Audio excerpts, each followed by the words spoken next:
A vez passada que eu estive aqui, já tinha o ar-condicionado, mas faltava ali a parte da lateral ficar pronta e ainda não terminou, mas está quase pronto, né?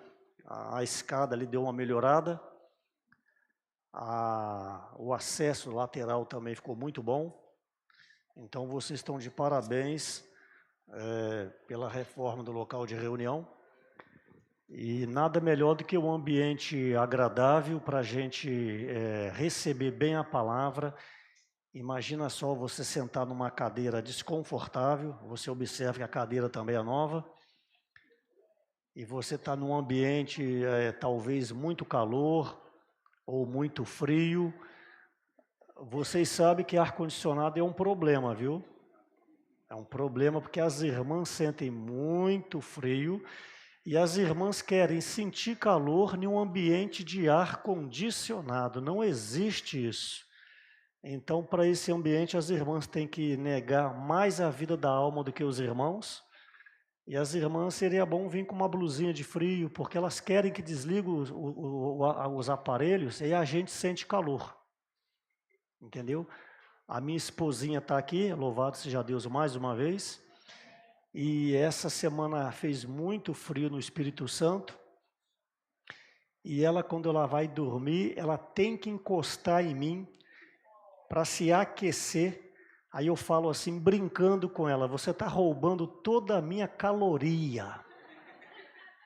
Aí ela encosta a perna em mim, aí vira a perna, depois coloca a ponta do joelho.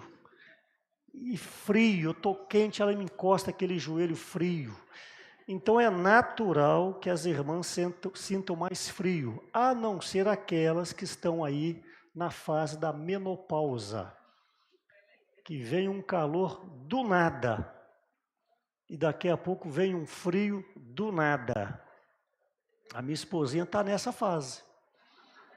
Muito calor, muito frio. Aí tapa, destapa. Aí eu tenho que ficar acordado junto com ela. Então, voltando à questão do ar-condicionado, é verdade, o ar-condicionado tem que ser um ambiente mais frio. Por isso que é um ar que traz mais relaxamento. Então, é verdade, vocês que têm vindo às reuniões, vêm com uma blusa para poder ficar um ambiente, fazer jus ao investimento. E repito, um local de reunião muito bom. Nós tivemos uma reunião de serviço hoje pela manhã, aí eu falei para os irmãos responsáveis para a gente ter muito cuidado para não nos perder nas questões físicas. O mais importante para Deus ainda não é este local de reunião. O Senhor vai vir, e isso aqui tudo vai passar e vai ser destruído, porque terão novos céus e nova terra. O que o Senhor se importa é com pessoas. Fala assim comigo, Deus deseja pessoas. Deus deseja pessoas. E aqui uma passada de olho que a gente deu, a gente está aqui com perto de 20 convidados. Tá? A gente deu uma passada de olho, eu não conheço vocês, mas eu pedi para o irmão dar uma passada de olho. E tem quase 20 convidados. Semana passada eu estive na cidade de Conceição do Castelo e lá também nós tivemos uma reunião como essa e graças ao Senhor foram 25 convidados e nós falamos uma palavra cujo tema arrependei-vos porque está próximo o reino dos céus. E hoje então era por volta de 5h30, 6 horas, eu estava ali considerando, Senhor, o que falar para os irmãos nessa noite. Então o Senhor me deu o sentimento ainda de falar, não essa questão dessa palavra em si, que eu falei semana passada, com esse tema, mas falar alguma coisa com respeito à edificação. E, obviamente, para haver edificação, tem que ter o princípio do arrependimento. Mas eu não tocarei de uma maneira assim sucinta ou propriamente dita com respeito a esse tema. Aí o Renato me perguntou um tema, eu não sei se ele está aqui, está. A edificação da igreja começa em minha casa. Eu tinha falado começa em nossa casa, mas fica muito superficial. Quando eu falo minha casa, aí é a sua casa, onde a edificação de Deus deve iniciar. Então, sob esse tema, nós vamos então, durante a palavra, você vai canalizando para esse tema, porque ele é de suma importância. Aí então nós lemos 1 Crônicas, capítulo 17. Pois bem, nós sabemos que o desejo de Deus Pai é revelar o Filho. Se não há a revelação do Filho, não tem o cumprimento da vontade de Deus. E diga-se de passagem, nessa noite, em especial os visitantes que aqui estão, vocês precisam entender qual é a necessidade de Deus. Eu não gostaria que essa reunião fosse mais uma reunião. Você veio porque te convidaram, ou porque hoje você não tinha compromisso e você veio. Mas em nome de Jesus, abra o seu coração para que você possa entender qual é a necessidade de Deus. Hoje, fisicamente, humanamente, todo mundo aqui tem uma necessidade. Se for sair perguntando aqui, uns têm uma necessidade no lado financeiro, outros podem ter uma necessidade sentimental, outros têm uma necessidade Y ou Z. O fato é, todo mundo aqui tem uma necessidade. Todo mundo aqui tem uma necessidade. E neste momento você sabe qual é a sua necessidade. Não tem nada de errado. Somos seres humanos e nós carecemos de moradia, carecemos de alimentação, carecemos também no aspecto da alma, divertimento. O homem foi feito para se divertir. O divertimento que eu digo é você ter um momento de prazer também. Aí varia muito qual é o tipo de divertimento. Mas o fato é que o homem também tem que se divertir. Ele tem que se alegrar, ele tem que ter a autoestima elevada, ele tem que se sentir útil. Por isso que o trabalho dignifica o homem. Todo mundo reclama do trabalho. Poxa, estou cansado, meu trabalho paga pouco. Mas o trabalho dignifica o ser humano. Mas Deus também tem uma necessidade. Então é nessa questão que eu gostaria que você se tocasse nessa noite. Aí você pode pensar, Deus, mas Deus é Deus de todas as coisas, é verdade? Deus, uma ordem dele acontece tudo, mas a partir do momento que Deus cria o homem, quando eu falo homem, eu me refiro homem e mulher, o ser humano, a partir do momento que Deus cria o homem, Deus estabelece para ele mesmo um princípio que ele não faria nada senão por meio do homem. Essa é a primeira palavra que você tem que ganhar nessa noite. Deus determinou que ele não faria nada, senão por meio do homem. Isso vocês podem conferir em Amós capítulo 3, no versículo 7. Onde diz que certamente o Senhor Deus não fará coisa alguma, sem antes revelar aos teus servos, os profetas. Eu vou repetir, para reforçar o que eu estou falando, Amós capítulo 3, versículo 7, certamente o Senhor Deus não fará coisa alguma, sem antes revelar aos teus servos, que somos nós, os profetas. Então, por isso que o homem foi criado de uma maneira totalmente diferente. Você lê o livro de Gênesis, está ali, disse Deus, haja, e havia. Falei aqui em vezes passadas que para fazer o homem, você, irmão, você, irmã, é fruto da reunião de Deus. Também disse, me recordo, que quando há uma reunião numa empresa, essa reunião é para que dali saia os próximos passos daquela empresa. Quando há uma reunião de professores, junto com a diretora, junto com a pedagoga, junto ali com os profissionais da educação, qual é o resultado? Sair o direcionamento para o próximo semestre. Então, Deus triuno, para os irmãos novos que não estão acostumados com essa terminologia, Deus triuno, que é o Pai, que é o Filho e é o Espírito Santo, eles tiveram uma reunião, e depois dessa reunião saiu o resultado. Qual foi o resultado? Gênesis 1:26. Façamos o homem. Aleluia! O homem não foi um acidente de percurso. Você, meu irmão, não é um acidente de percurso. Você é fruto da reunião de Deus. Então levante a sua fronte e se valoriza. Não fica aí debaixo das cobertas, depressivo, angustiado, síndrome do pânico, sentimento de suicídio, sentimento de invalidez. Deus criou você porque Deus precisa de você. E não tem ninguém igual a ninguém. Cada um aqui complementa o outro. Isso é belo.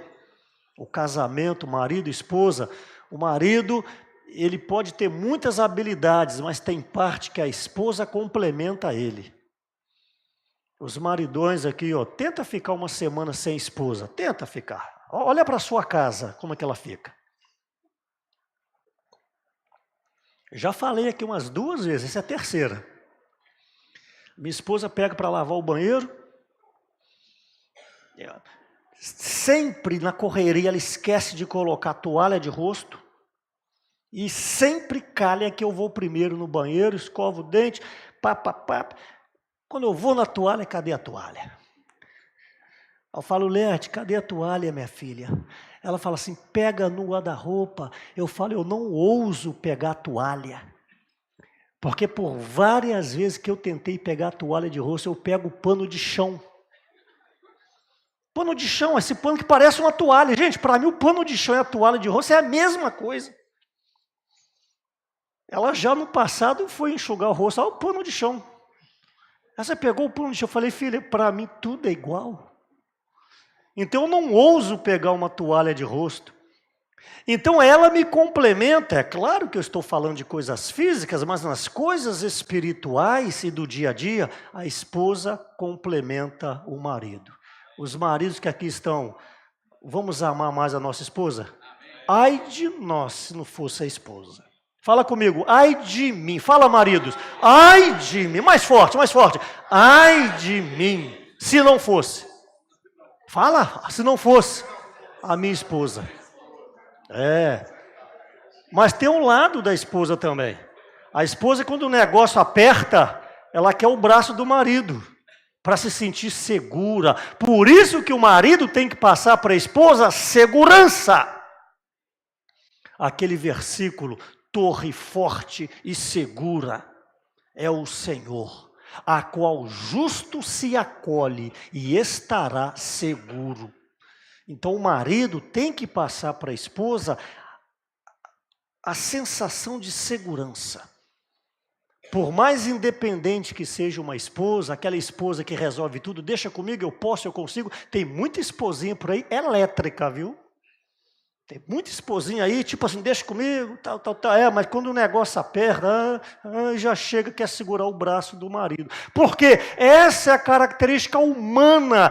Deus comissionou o homem para levar a segurança para o lar. E a esposa é a parte técnica ali que sabe conciliar, sabe harmonizar. A esposa sábia edifica a sua casa. Então, não tem aqui quem é mais importante. É a velha pergunta: qual asa do avião que é mais importante? A esquerda ou a direita? Qual que eu posso tirar? Nada. Não posso tirar nada de um avião. O avião não pode faltar nenhuma peça. Assim é o casamento. Muita unidade. Muita calma nessa hora, né, Cleomar? Muita calma nessa hora. Não pode ter um acidente de percurso nessas questões. Então, a maior necessidade de Deus é revelar o seu Filho Jesus. O mistério estava oculto. E esse mistério foi revelado em Colossenses capítulo 2, no versículo 2, onde fala que havia o grande mistério de Deus. E esse mistério é Cristo. Por que a necessidade de Deus é revelar Cristo?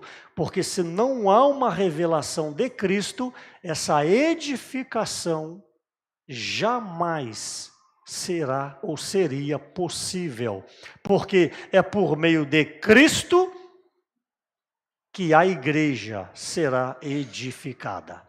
Então o Pai revela o Filho, isso está em Mateus 16, quando ali Jesus pergunta o que o povo estava dizendo, quem ele era, aí Pedro então, revelado pelo Pai, fala: tu és o Cristo, o Filho do Deus vivo. Aí Jesus então fala: olha, parabéns, Pedro, até que enfim você acertou uma bola dentro. Parabéns, Pedro, mas não fico orgulhoso não, porque quem te deu essa revelação não foi carne nem sangue, ou seja, não foi nenhum homem, mas foi o meu Pai que estás nos céus. Então isso aí confirma Colossenses capítulo 2, versículo 2, que o mistério de Deus é Cristo. Pois bem, Cristo agora foi revelado. Mas agora, a grande necessidade não é mais de Deus. A grande necessidade agora é de Cristo.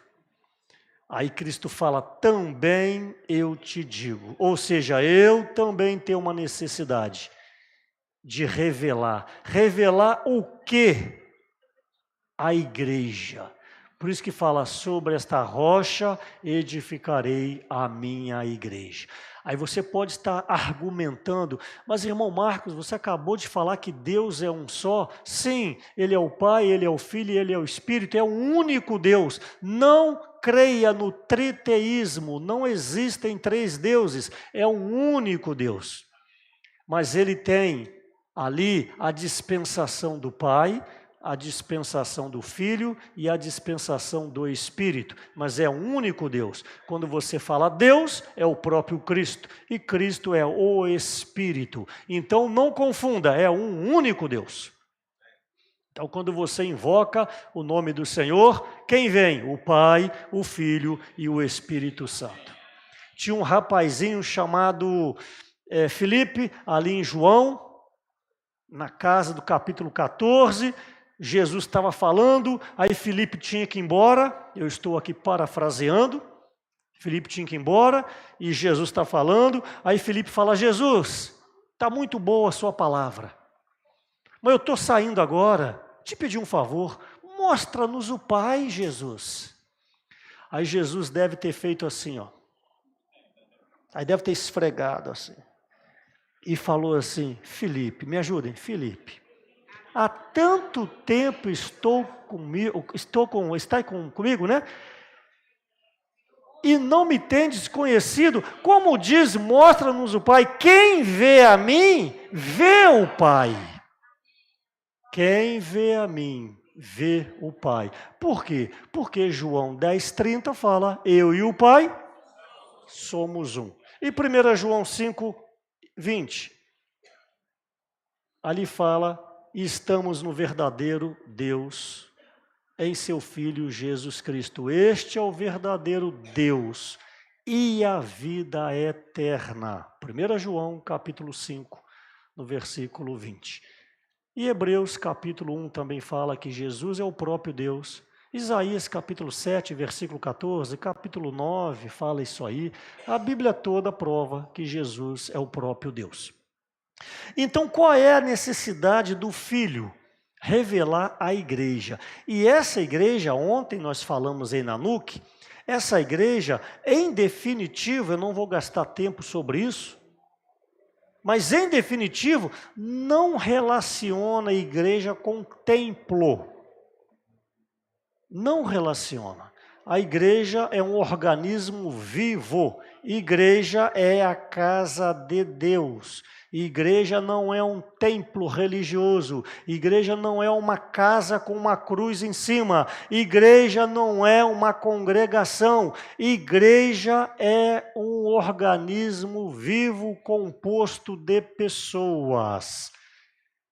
Saia da sua boca esse vocabulário. Onde que você mora? Eu moro do lado da igreja. Quem já ouviu essa referência? Olha, abriu uma pizzaria. Onde? Do lado da igreja. Olha, pintaram a igreja, ou seja, passaram tinta no seu rosto.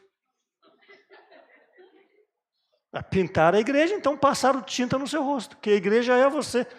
Então, não vincula a igreja com um tempo, ok? Matéria dada, podemos mudar de matéria? Podemos mudar de semestre? Então, amém, Jesus é o Senhor. Então, se a igreja somos nós, Deus em Cristo precisa que essa igreja seja edificada. Mas antes de edificar essa igreja, o Senhor quer edificar a minha casa. Aí agora o funil começou a funilar. Que aqui ninguém te conhece bem, aqui você camufla atrás de um terno preto. Aqui você camufla atrás de um púlpito. As irmãs camuflam atrás de um cabelo escovado. Camufla atrás de uma unha feita. A edificação da igreja começa na nossa casa. Essa nossa casa tem dois aspectos. Você, pessoal, e a sua casa mesmo, o ambiente do seu lar. Então, nessa noite, eu preciso que o Senhor toque no seu coração.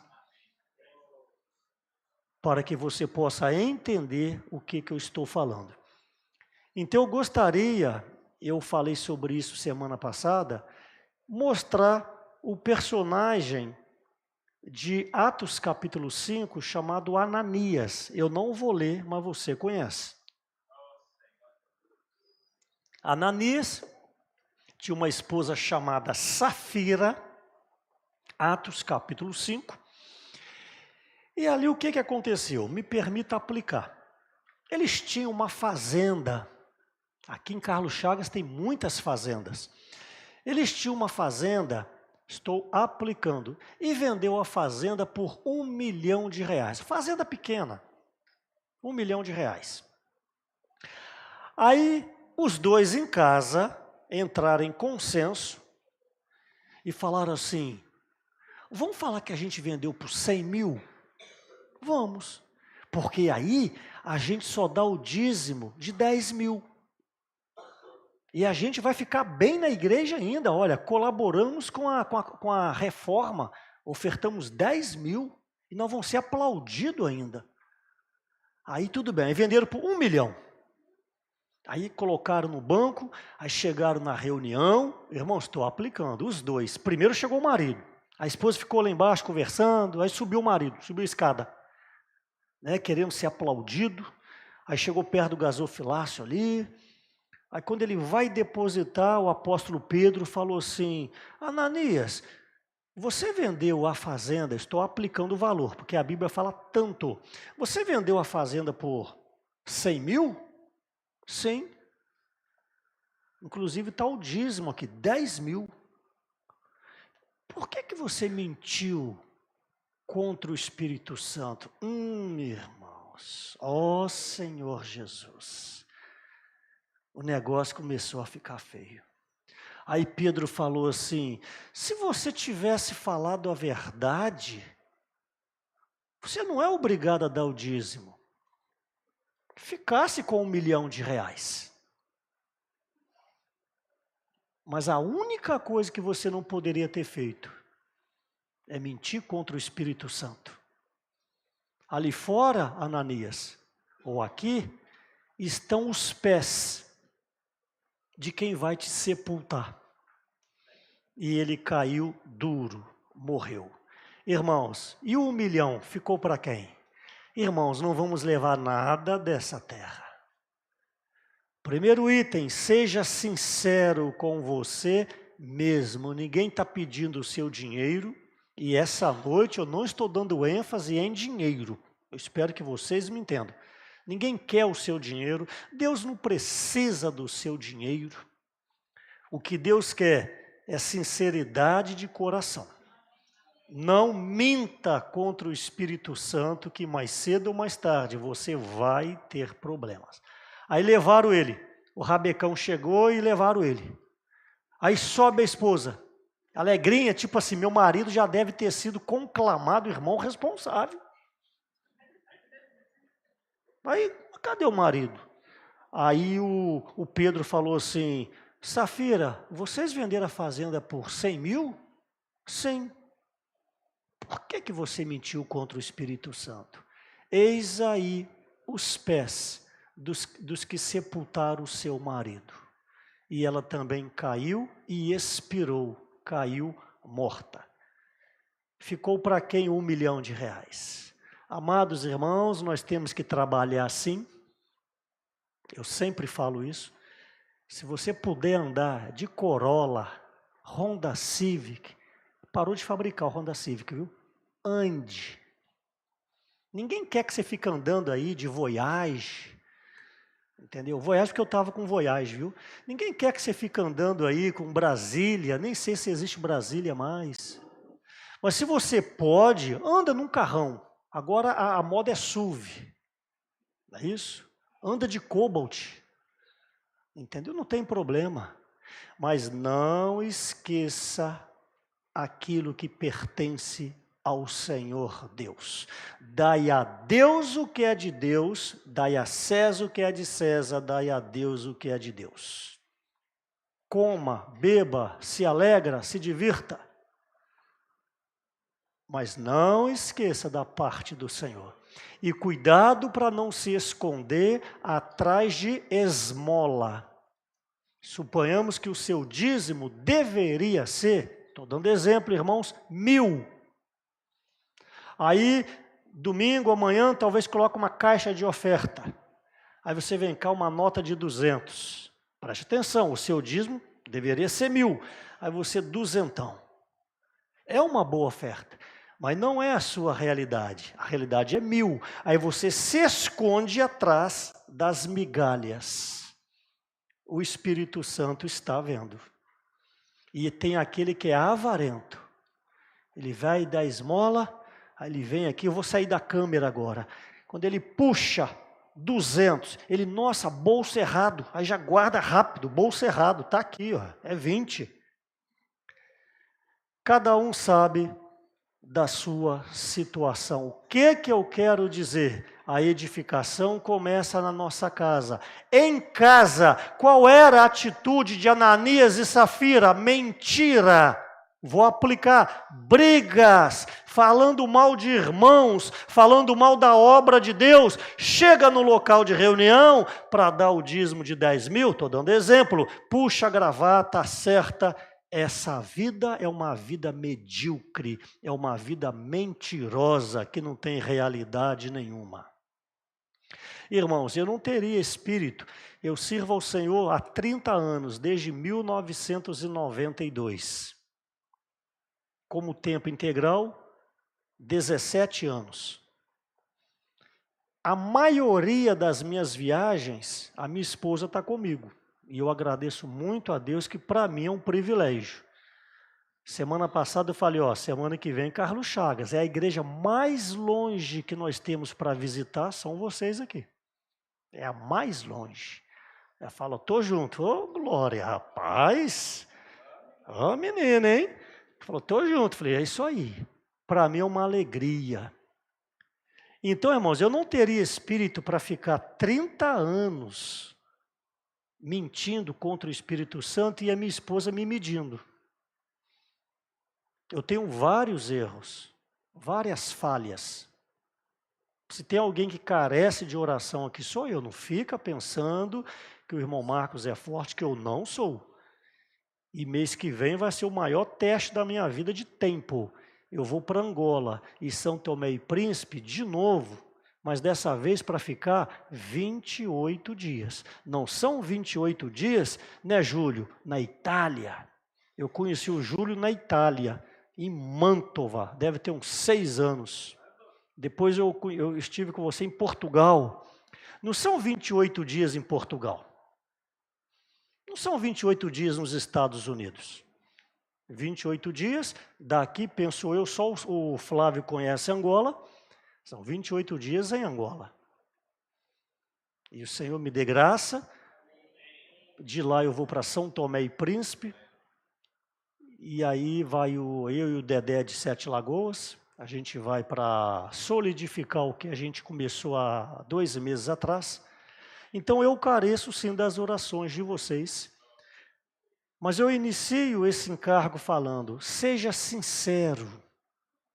Nessa noite, seja sincero. Enquanto eu falo aqui, se o Senhor está te iluminando, você fala, Senhor, eu não tenho sido sincero com o Senhor. Irmãos, antes de ser sincero com Deus, seja sincero com você mesmo. Esquece até da sua esposa, do seu marido. Seja sincero com você. Senhor, eu tenho pego de maneira leve. Senhor, eu estou brincando de igreja. Senhor, eu estou empurrando as coisas com a barriga. Senhor, eu não tenho dado o meu máximo. Senhor, a partir deste momento, eu quero ser uma pessoa sincera. Aí essa sinceridade vai alcançar sua esposa, vai alcançar seu marido, vai alcançar seus filhos. Ou seja, alcança a sua casa. Alcançou a sua casa, essa sinceridade agora, ela vai se expandir para o corpo de Cristo, que é a igreja. Ananias não foi sincero consigo mesmo e também não foi sincero com a sua esposa Safira. E edificar a casa é uma questão de reconexão com Deus. Quando o homem foi criado com o espírito humano. Para que ele foi criado com o espírito humano? Porque, já falei aqui, porque Deus é espírito. Com a letra E ou E, se você preferir, maiúsculo. E em nós foi colocado o Espírito com letra minúscula. Mas esse Espírito com letra minúscula, não é que ele é insignificante, não. Ele é o elo de ligação entre Deus e o homem e Deus.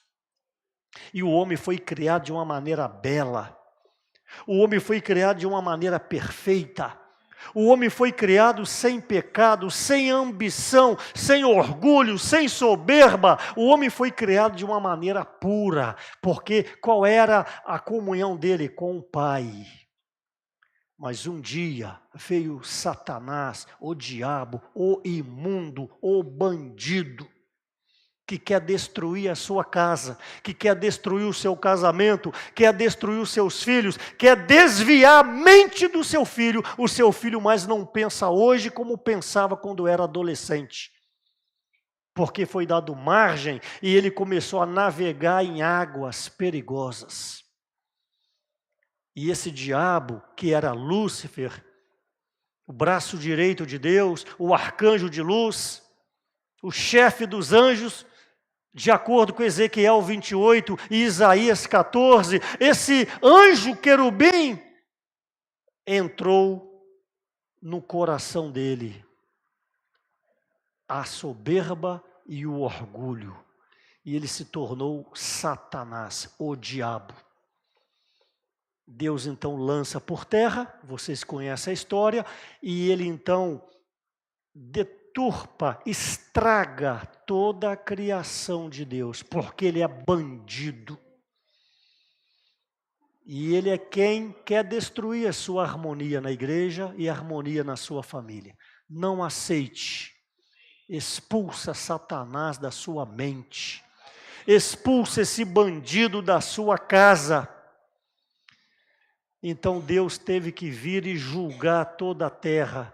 Isso está em Gênesis 1, nas entrelinhas, entre o versículo 1 e o versículo 2. Deus então inunda essa terra. E tudo que aqui estava foi submergido, ficou submerso pelas águas do dilúvio. Não é o dilúvio de Noé, de Gênesis 6, 9. Ali foi um julgamento, onde Deus destruiu tudo. Mas ali vem o Senhor e começa a recriação e cria o homem. Cria você para que você pudesse subjugar Satanás. Então nós vemos que essa reconexão, ela se deu genuinamente 4.000 anos depois, na pessoa de Jesus. Nasce um homem, um menino.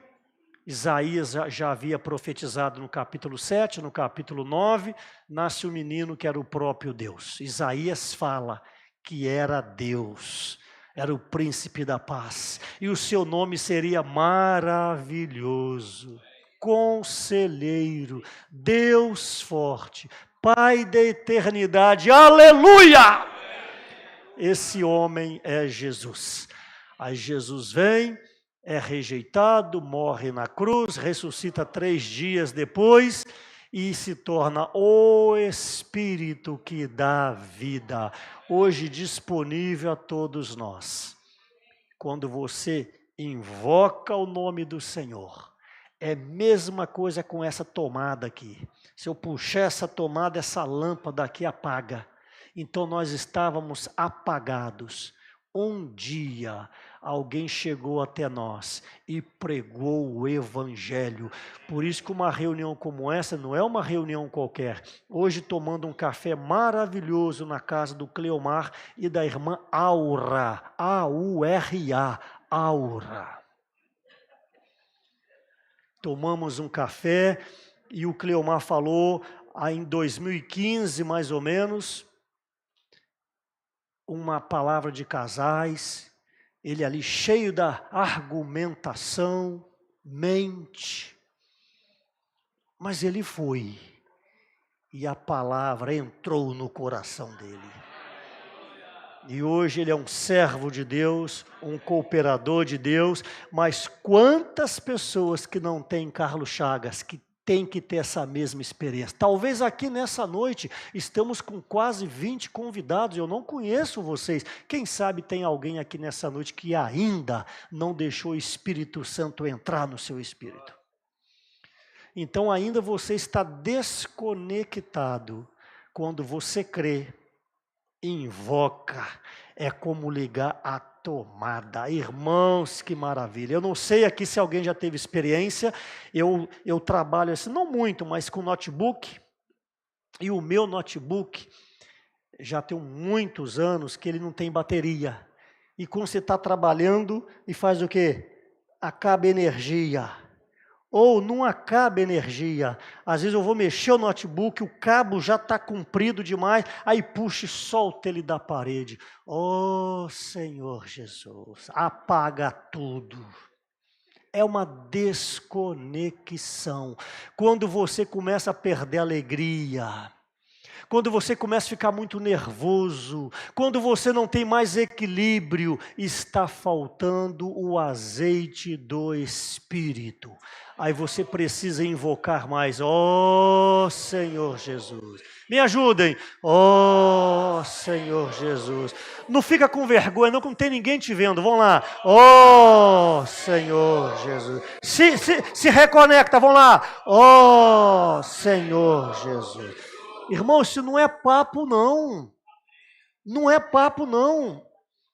Salmo 145, Vaninha, versículo 18. Perto está o Senhor. De novo, perto está o Senhor de todos aqueles que o invocam. Você quer o Senhor pertinho de você? Então invoca. Invoca e você é reconectado ao Senhor.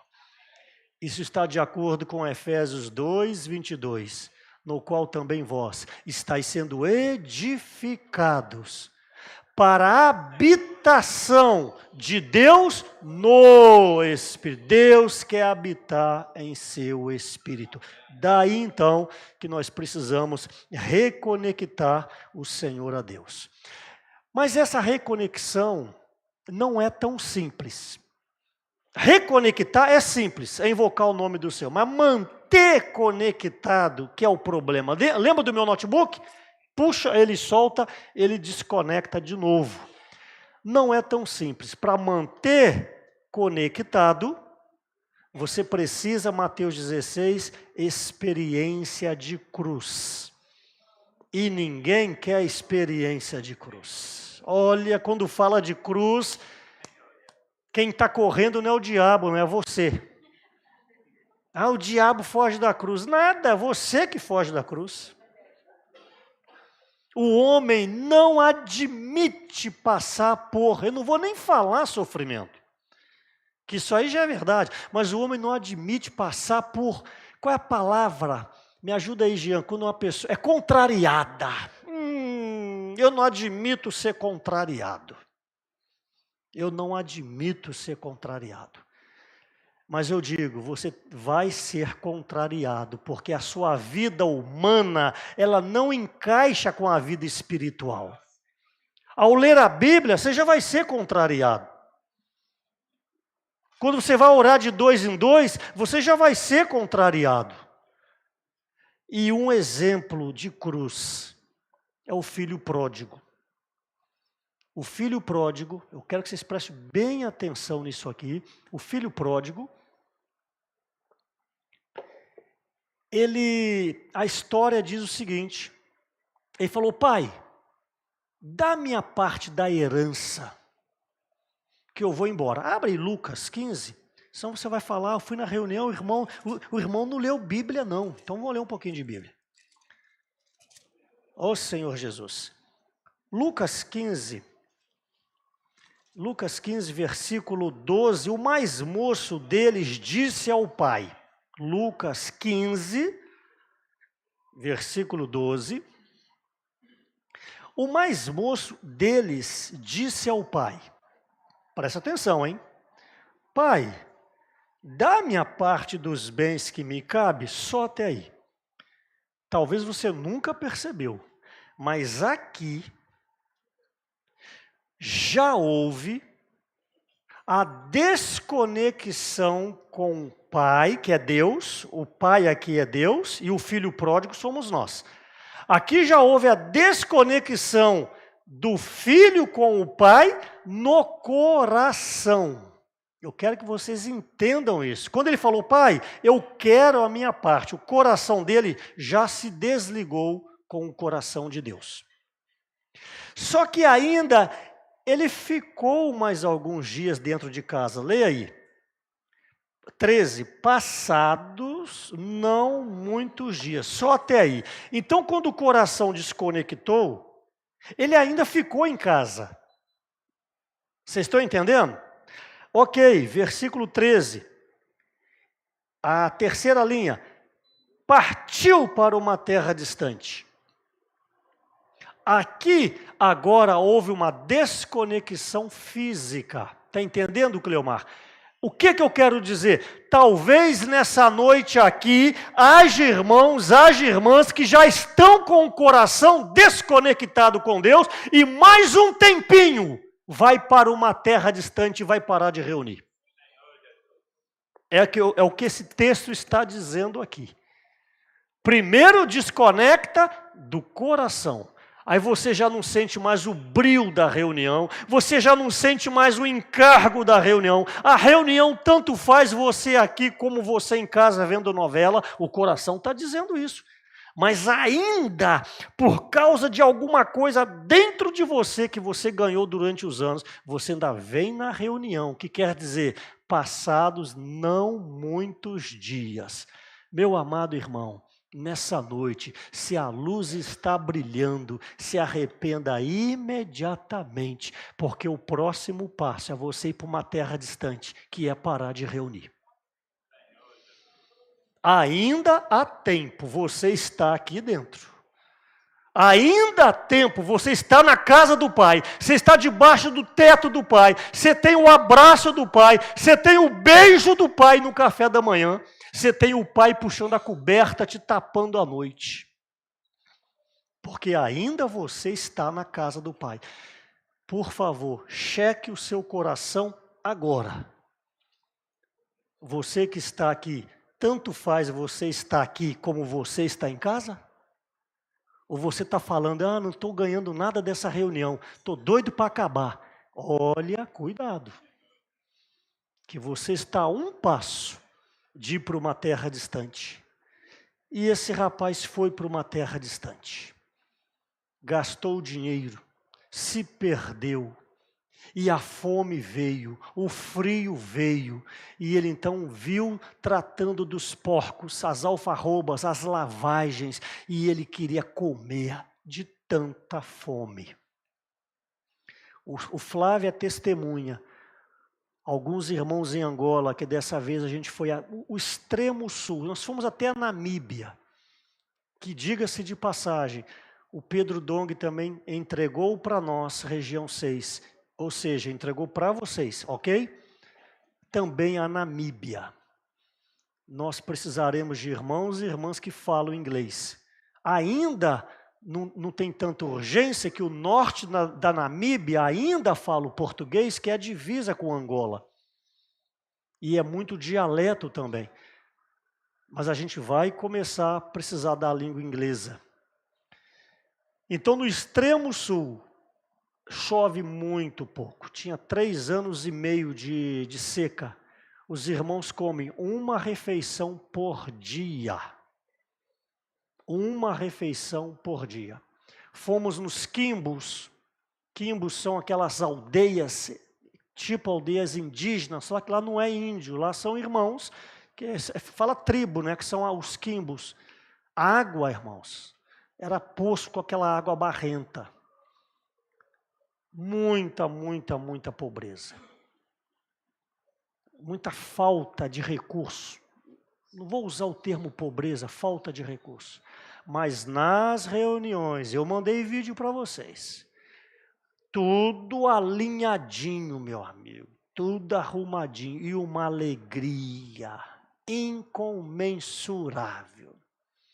E para dançar e pular, que é chão, eles pegam um balde, primeiro molha, para poder pular, que a poeira sobe. Entendeu? E o hino é um hino em cima do outro, é um hino em cima de uma alegria. Irmãos, é porque eles nunca provaram do que é essa vida que nós temos. Então eles não sabem que existe isso aqui, por isso que você não consegue. Como que eles conseguem? É porque você conhece o outro lado. Dei o exemplo semana passada, posso dar o exemplo de novo aqui. Eu tenho que dar exemplo da minha casa. Casei com a minha esposa. Aí vai eu, primeiro dia, fomos para um hotel em Guarapari. Não vou contar detalhes. Ficamos na rua, tivemos que arrumar outro hotel. Um hotel bom, mas só recebe pessoa até 10 horas da noite. Ou seja, viu a espelunca que era. Onde você já viu um hotel que só recebe até as 10 da noite? Nós chegamos meia-noite e pouco, estava fechado o hotel. Entendeu? Aí tudo bem. Aí chegamos em casa em Cachoeira do Pimirim. Agora eu sou chefe de casa. Aí todo alegre. Aí fui pendurar varal. Agora eu sou chefe. Aí saí para a rua comprar uma sacolinha de pão. Veio para casa com sacolinha de pão. Agora eu sou cabeça de família. Aí cheguei. Aí vai eu fazer a batida de abacate, que eu sempre gostei. Aí cantando ali, a piinha. Aí eu peguei o leite, vapor o leite, né? A Eliette ficou assim, ué, você faz batida de abacate com leite? Eu falei, Eu faço com água. Que ela sempre tomou batida de abacate com água. Aí ela bebeu. Pergunta se ela quer com água hoje. Ou seja, ela não conhecia a batida de abacate com leite. Então a água era uma maravilha, a batida de abacate com água. Vocês estão compreendendo o que eu estou falando? Então eles lá, eles não sabem o que é isso aqui. Sentar em restaurante, sentar e ter 4, 5 refeições por dia. Quer ver uma coisa? Jean, quantas vezes você comeu hoje? Perdeu a conta. Que vocês tratam muito bem de nós aqui. Vocês cuidam muito bem de nós. A gente está até com medo de fazer visita. Porque o último irmão que veio visitar, ele nunca mais voltou aqui. Porque nós fizemos quantas visitas? 5, há uns 2 anos, tá?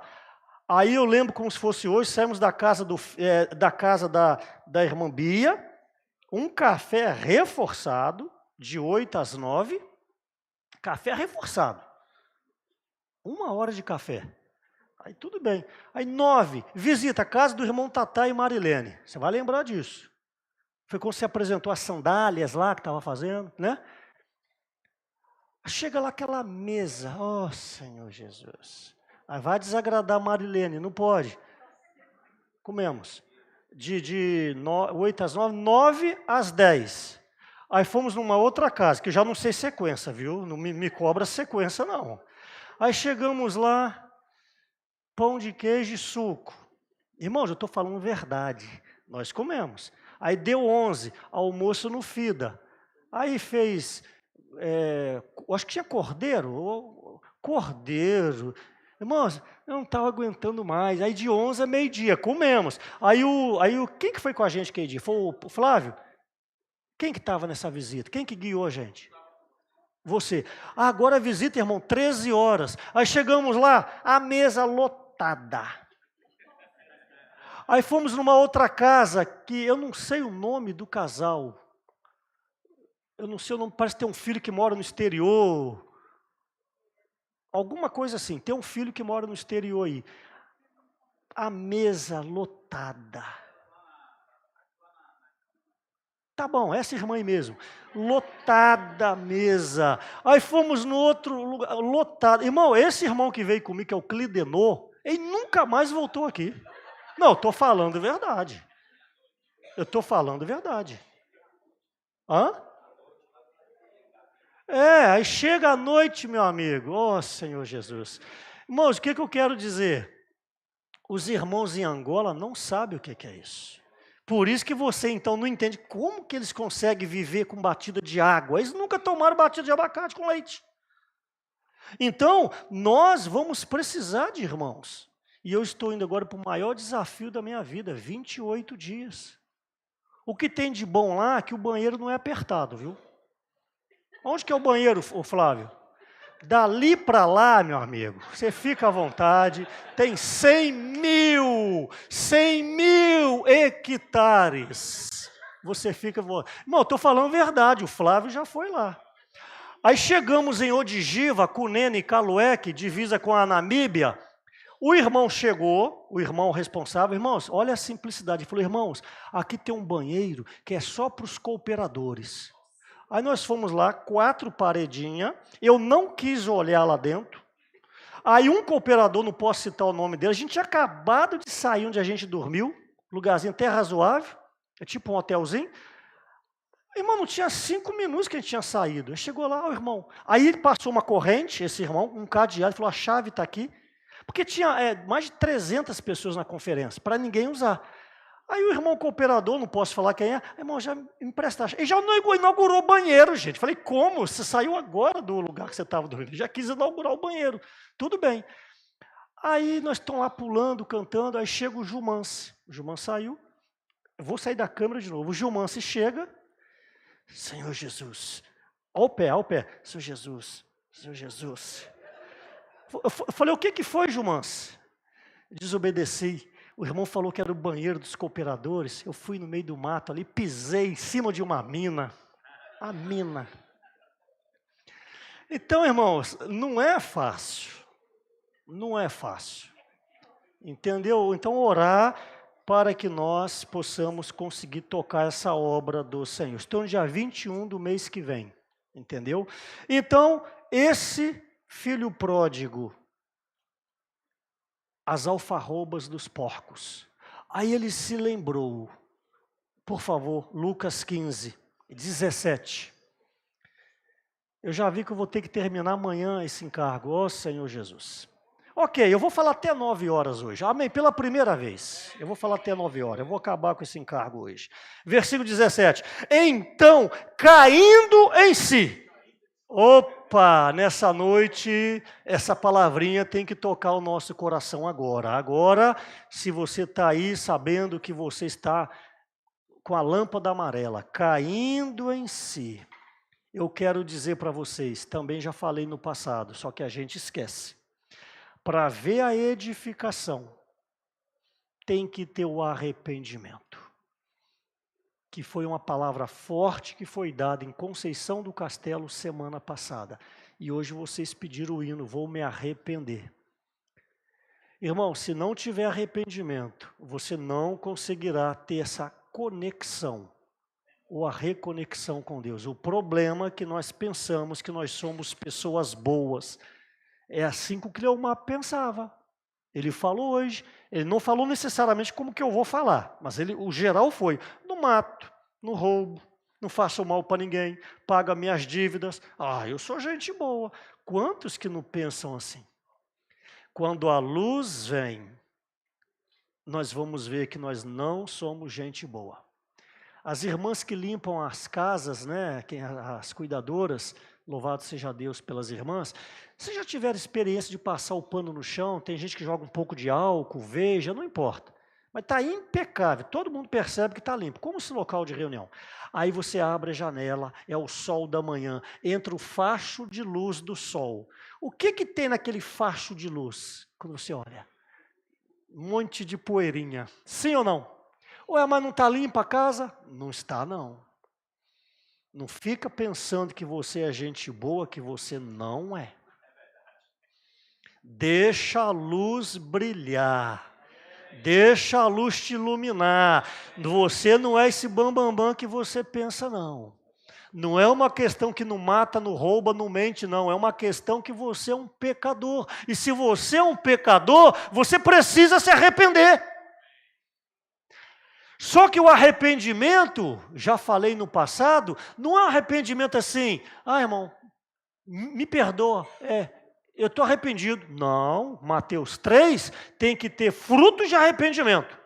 Por isso, quando alguém causa dano a alguém, a igreja perdoa, porque Deus perdoou, desde que você se arrependa. Mas não pense que você vai chegar agora e como se nada tivesse acontecido. Existe um tempo de reaproximação, existe um tempo de readaptação, existe um tempo de pegar novamente a confiança. Sim, está perdoado. Sim, Deus não se lembra mais, mas existe a consciência. Eu não sei se vocês compreendem. Aí precisa de um tempo. Aí se antes você era um irmão que servia, se antes você era uma irmã que servia, não é porque você pediu perdão que você já vai voltar servindo, não. Exemplo, você tocava na música, só exemplo, pecou.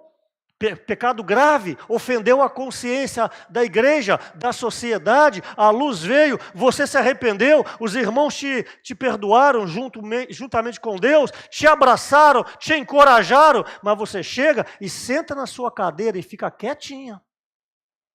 Não vai chegando pegando violão, não. Não vai chegando pegando microfone, não. É muito leve. Senta. Participa das reuniões, seja simples, humilde, siga a orientação da liderança, aí passa exemplo, 1 mês, 2 meses, eu não estou estabelecendo tempo, é o tempo de Deus, é o tempo da vida, 3 meses, X meses, talvez anos, aí a igreja já absorveu você novamente.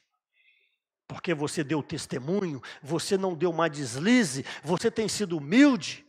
Aí pronto, aí os irmãos um dia marcam uma comunhão e falam assim, Dona Josefa ou Irmã Josefa, novamente, queremos contar com o seu serviço junto à música. Aí ela foi reintegrada. E nenhum membro da igreja deve apontar o dedo, porque ela passou por um período de readaptação e a liderança está respaldando essa irmã. Então a responsabilidade agora diante de Deus é a liderança para com essa irmã. Deu para entender? É assim que funciona. A igreja não é a casinha da mãezinha Joana, não. Me perdoe quem chama Joana. A igreja não é bagunça.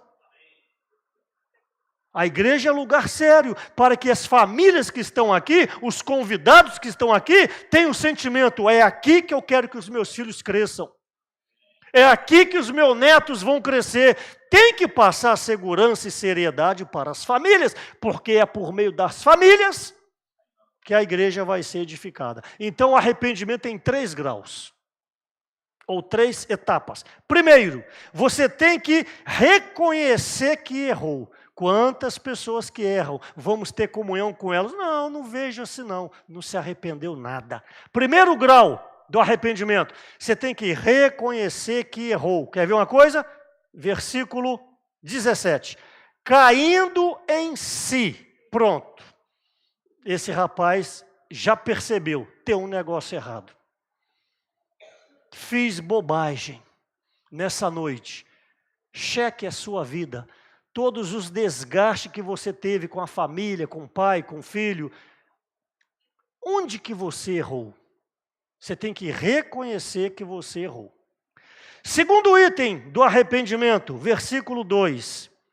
Levantar-me-ei. Quando você se arrepende, o segundo item, você tem que ter uma reação.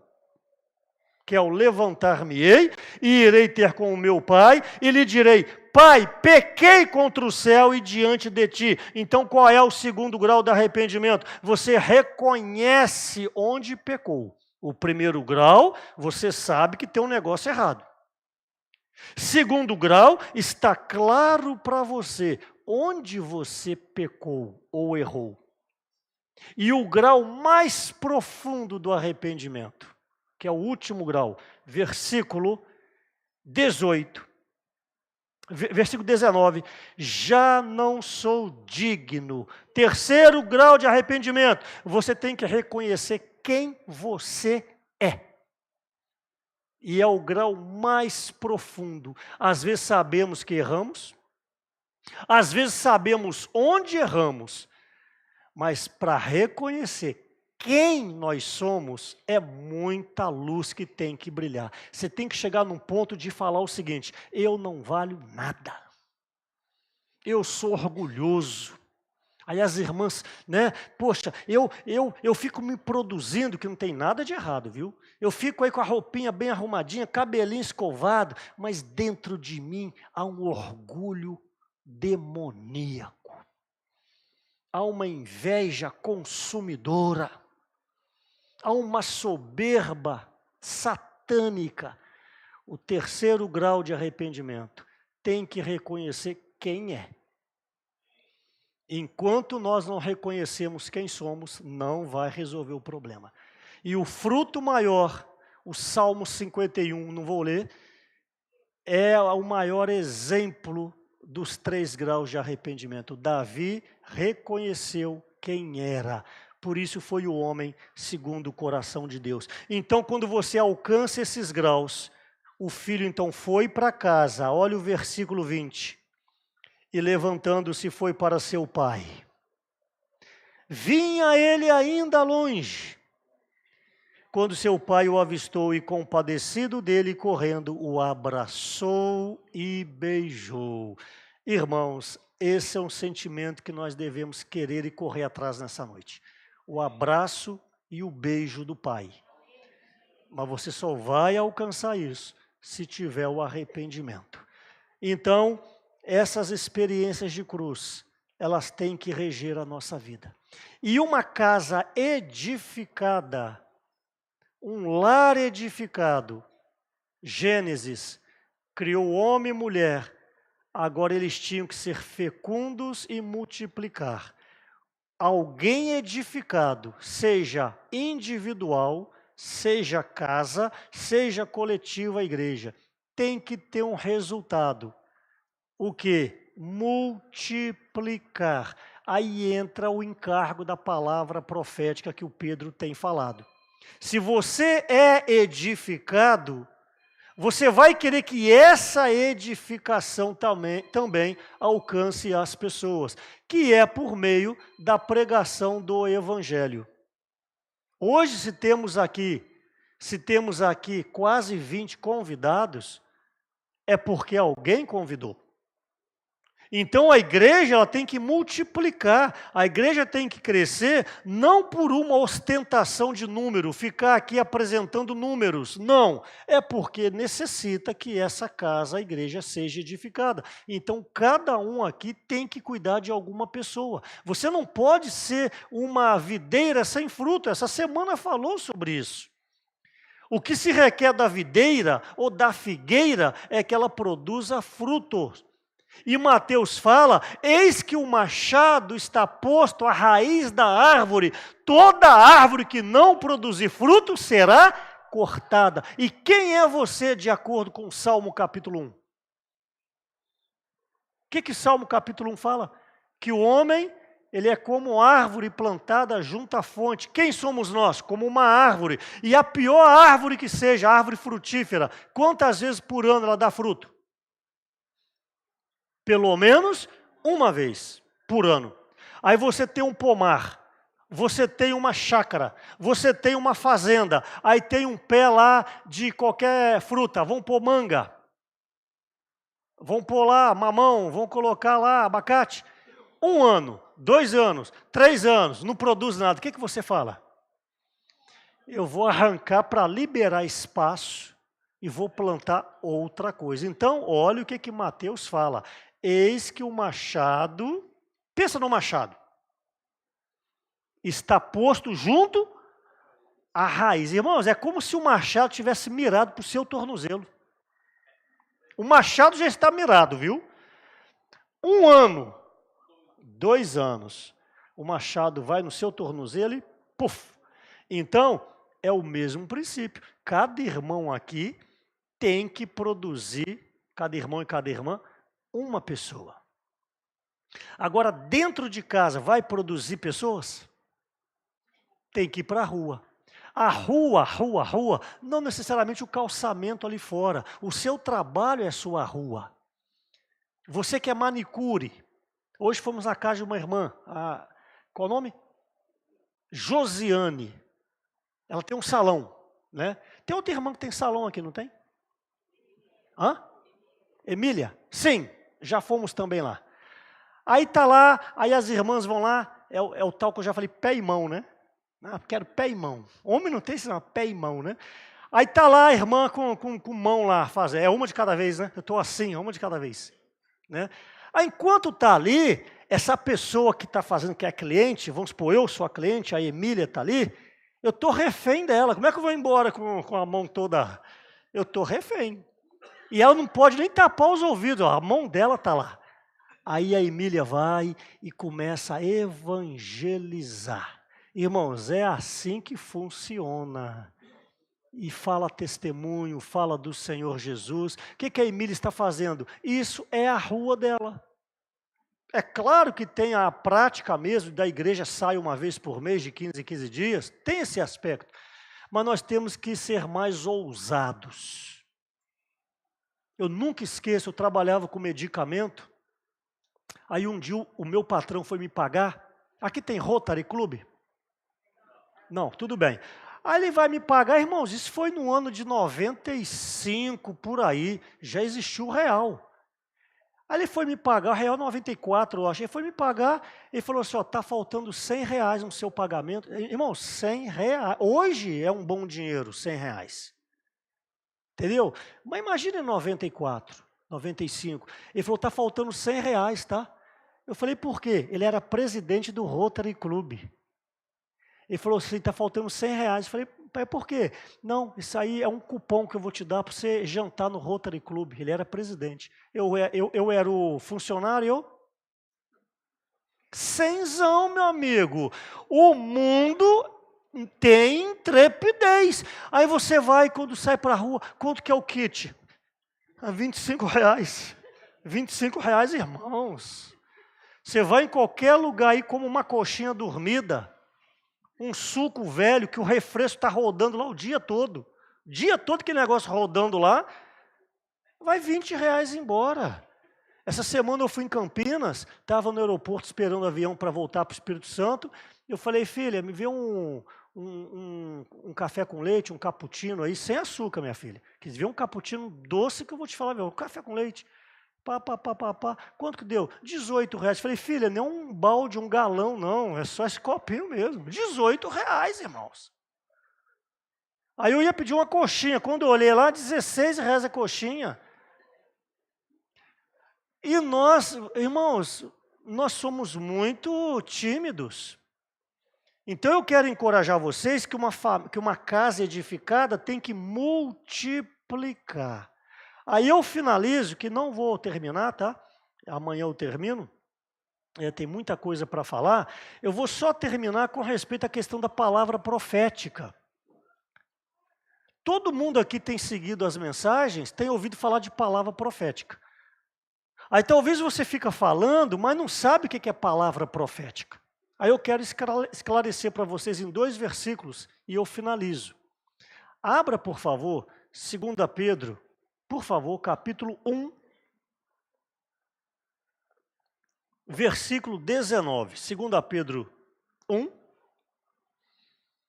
versículo 19, diz o seguinte. 2 Pedro 1, 19. Temos assim, tanto mais confirmada, a palavra profética. Só até aí.